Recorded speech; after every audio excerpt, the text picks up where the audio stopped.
Ding dong YouTube, welcome back to the channel, the Jobless Coder here, and today I want to talk about a problem, well, one of the many problems that I face, and it's actually quite opposite to what a lot of other content creators face. A lot of people usually face what's known as blockers. They get artist blocks or writer blocks or some type of other form of creative block that they just don't have anything to talk about, and so they basically have to just invent stuff off the top of their head to cover in videos or blogs or social media posts just to retain their social media presence.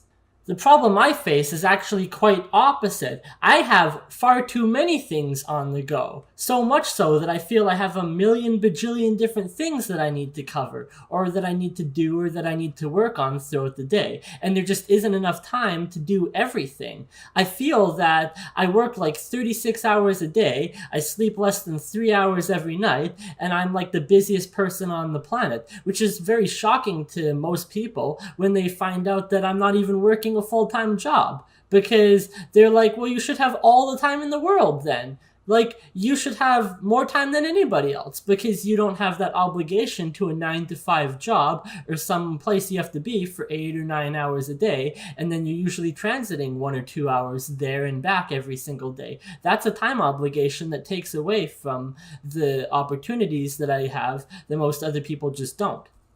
And it's not necessarily a bad thing to have a lot of projects on the go, but as long as you're smart about actually completing those projects. That's one of the areas that I struggle in quite a bit, is that I have far too many things on the go that I can't ever seem to complete any single one of them.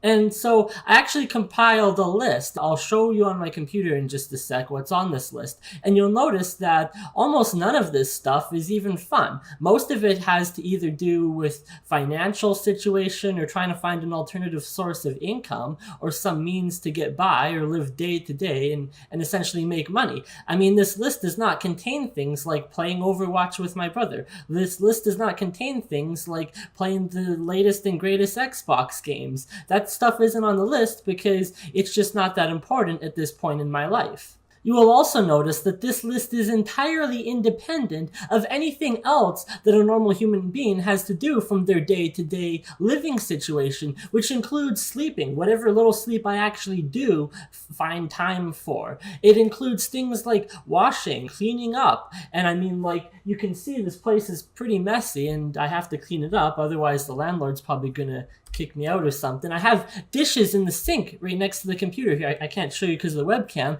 They've been there since Christmas. Like, I don't have the time to even deal with that. And so I've got this pot sitting in the sink there. I literally cooked my Christmas potatoes in it, and it's just sat there ever since. And all of this extra stuff that needs to be done in tandem to it has nothing to do with what's on this list. This stuff somehow has to fit into the day-to-day livelihood of a regular person. So that's probably enough said about the actual list without showing you. So I'll just switch over to the desktop here so you can actually have a look at what's on the list. So I've ordered it in rank of precedence because the problem that I face is that I take on too many tasks at once and I don't sit down and focus on that one task that needs to be done. And that is something that a lot of great people, a lot of great individuals over the course of history, the ones that are successful are the ones that can focus in and narrow on a single task, a single objective until it is complete, and they won't move on until then. And so by ranking them in a list, with number one being the most important and the one way down at the bottom being something that you can wait maybe even years before you do anything with, it helps you to better allocate your time and your resources to the things that actually are important to get done at the current time. So you can see at the very top of the list, I have find a job. And I can tell you right now that if you are looking for a job and you don't actually have one, depending on the industry that you're in, this is a 36-hour-a-day full-time job. Finding a job is a full-time job, and it incorporates a whole laundry list of things that need to get done, from resume writing to resume tailoring your resume to a specific job posting, writing cover letters, doing email correspondence, doing phone interviews.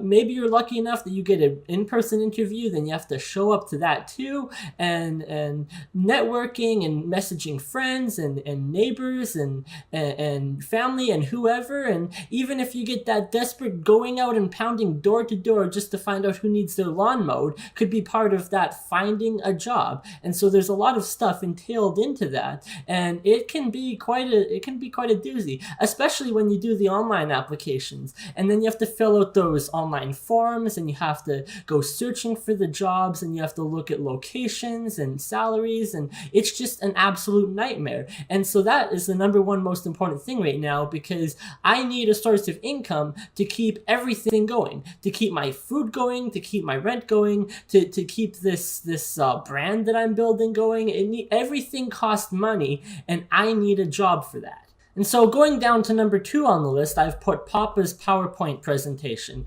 Now, this is something that I actually just recently finished this week, but it was on my list for quite a while because unfortunately my grandfather passed away in January, and I had promised the family that I would put together a PowerPoint video presentation in honor of him. It's something that I did for 3 of my other grandparents and assisted with the 4th, and the final one here being my Papa that died in January. And so that was on for the longest time. I basically left it till the last minute and I got it done, but it was a push to get it done because I promised the family that I would do that, and God forbid if I fell flat on that promise. And so that was number 2. Going down to number 3, conbook submission. This is something that I just finished yesterday because that was the deadline for it. Again, I'm leaving things here to the last minute. It's probably not the smartest thing to do. Just don't do what I do what I say.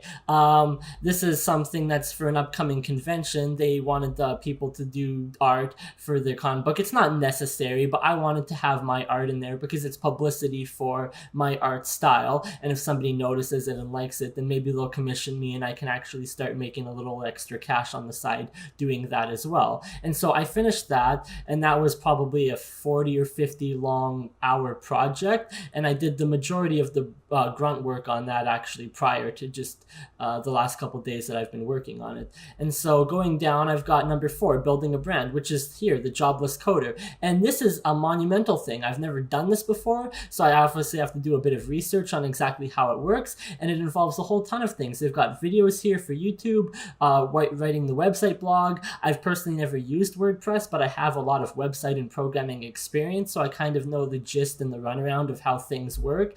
There's email correspondence, building a social media presence. I mean, you've got all these different platforms, and Twitter and Patreon and Instagram and stuff that you have to post regularly or people won't follow you, or that you need to keep relevant with all of your information. And even that is just a full-time project. And what a lot of other brands or what a lot of other successful people do is they take stuff like this, the menial task like the social media presence, and they'll actually outsource it for other people to do for them at a certain cost. But that requires money, which I don't have, and it requires resources, which I don't have. So what I have is time. That's my only resource, and I don't even have a whole lot of that. So my time is spent building my own social media presence because I just can't pay other people to do it for me. And ideally, through doing this, I might be able to find some kind of gig or some kind of contract or some kind of work that I can do on the side to make a bit of extra cash to cover rent and stuff. So going down, number 5, looking for freelance gigs. I have 2 currently ongoing, and they're kind of intermittently. I kind of have to wait for the guys to get back to me on certain information, and then I have to do a bit of work, and then we have to send it off for submission. And so this is a whole back and forth process, and it doesn't even pay all that well anyways. So it's something that I invest my time in, but it's not a very smart investment, at least on my part. But it's the only thing that I can get at the moment are these 2 ongoing gigs that just don't pay out. Oh, and did I mention finding a job? That's the number 1 reason I'm looking for a job, is to get something steady that pays steady on a consistent rate. Because 2 gigs intermittently throughout the course of a month just doesn't pay enough for everything I need to cover.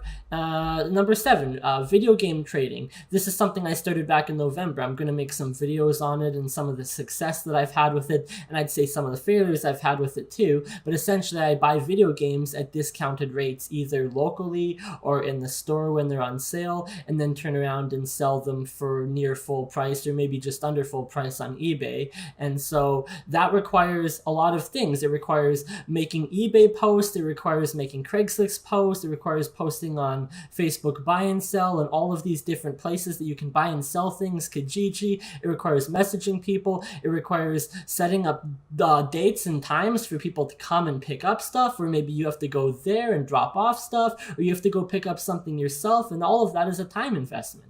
I mentioned the art that I made before. I have somebody that wants me to make 10 Telegram stickers for them, and about the cost of that would be $50 that I would charge. And so that's a lot, though, of time that's a lot of time invested for not a lot of money, because even if I spent 2 hours at minimum on each sticker, that's 20 hours invested total for just $50, which is about 70, maybe 80 Canadian dollars. So that's something that I've promised them I'll do, and I'll get around to it eventually, but it's not near the top of my list because it's just not a smart time investment for the money that I'll get in return.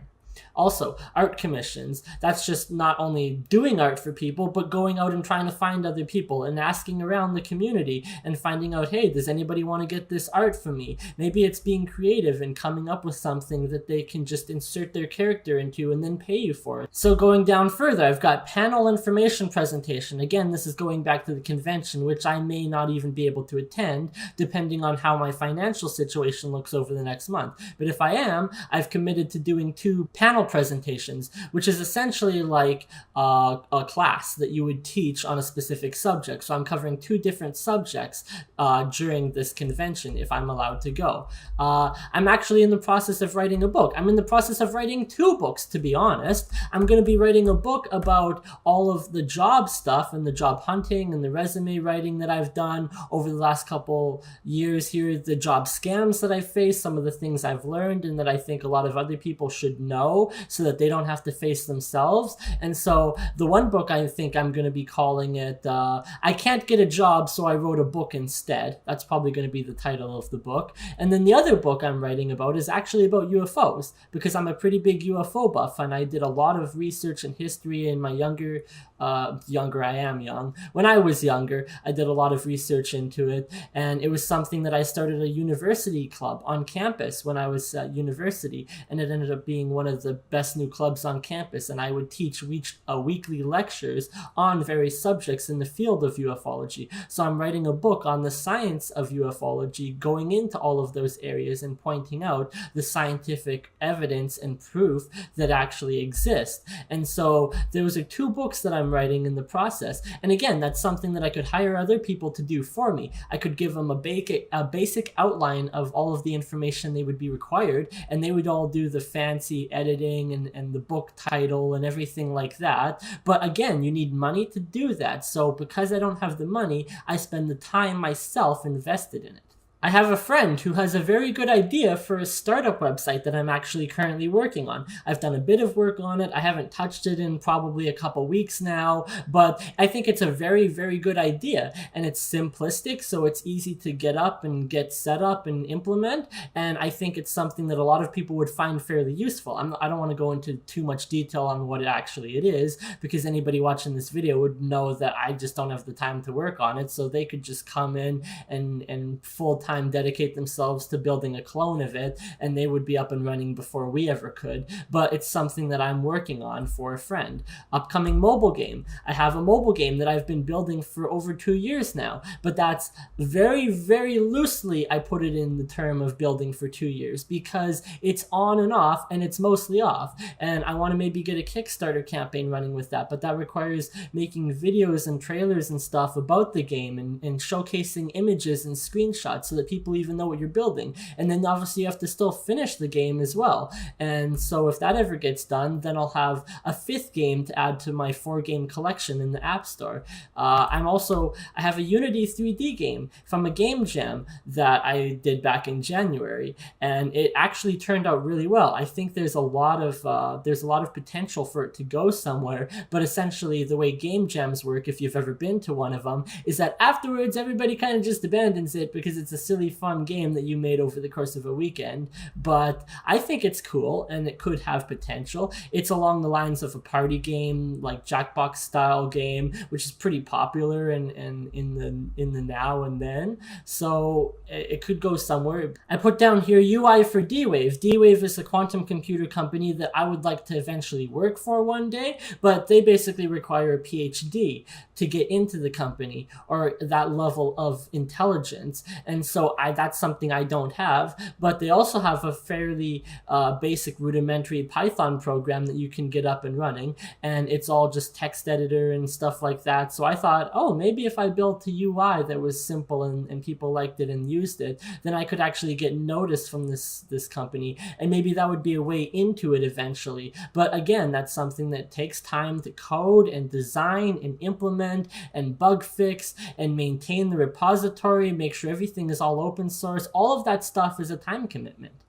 And then down here, number 16, possible social connection app. Now, this is actually something that just happened within the last couple of days. Somebody noticed my blog and they noticed that I was looking for work and they noticed some of my experience. And so they have a really good idea for a social connection app. And it could actually be a really good, useful resource even for the cases of, say, emergency responders would be able to use something like this. Again, I don't want to give away too much details because it's not my idea. It's something that was brought to me. I think it's really good. I'd like to be a part of it if I can. But again, that takes planning and it takes design and it takes a team and all of these things.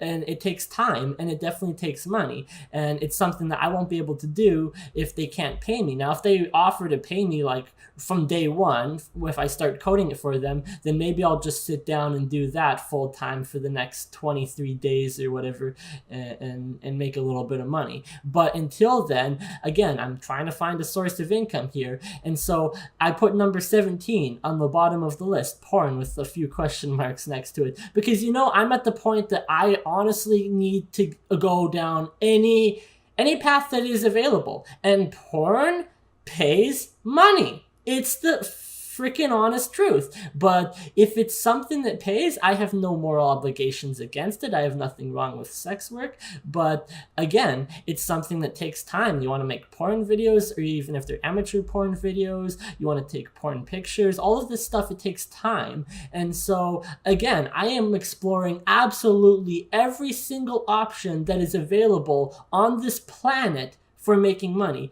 And yes, that includes the possibility that I may actually make porn. And so there you have it. That's my entire list. I know I went through everything fairly quickly and I talked fairly fast because I don't want this video to run on overly long. It probably already is too long, but I wanted to be able to cover this list to just show to you that if you take on too many things at once, like I have, you'll end up with an entire laundry list of things that you will never get done, especially if you do as I do, which is I bounce around between them and I don't spend a lot of time focused on any single one project until it's basically the last minute deadline. Then you won't finish anything you have planned to do. And what you need to do is you need to sit down and pick just a couple things that you can really focus on hardcore for a little bit of time, and that is how you can produce results. And that's something that I need to work on myself if I want to produce results. I hope maybe something of value has been gained from watching this video that you can use to help improve your own life and that I can use to help improve my own life. And if you like the content that I'm producing, I'm going to be making a lot more videos like this in the future. Feel free to subscribe or like this video or add a comment below. Thank you for watching. Bye.